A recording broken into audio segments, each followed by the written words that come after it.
Welcome to McPlum, simple solutions served daily. In this video, I will explain how to make cream without a beater. First, grab a clean, airtight jar and fill it about 1/2 full with very cold, heavy cream. Make sure the lid is on tight, then shake the jar vigorously. You'll notice the cream thickening after a few minutes. Keep shaking until it reaches your desired consistency, from soft peaks to stiff. This method is surprisingly effective and gives you great control. Another excellent way to whip cream is by hand with a whisk.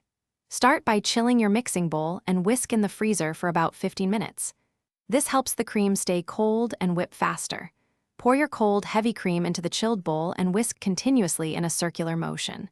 You'll see soft peaks form, then stiff peaks, usually within 5 to 10 minutes of steady whisking.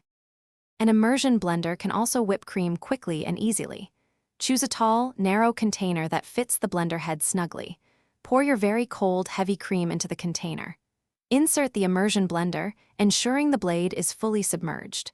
Blend on a low speed, moving the blender up and down gently to incorporate air. Watch carefully, as this method can overwhip cream very fast, often in under 2 minutes. For the best whipped cream, always start with very cold, heavy cream, ideally straight from the refrigerator. If you like it sweet, add 1 to 2 tablespoons of powdered sugar and about 1/2 teaspoon of vanilla extract once soft peaks begin to form. Be careful not to overwhip, or it might turn grainy.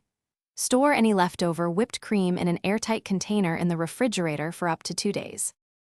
Thanks for watching. Stay juicy and subscribe.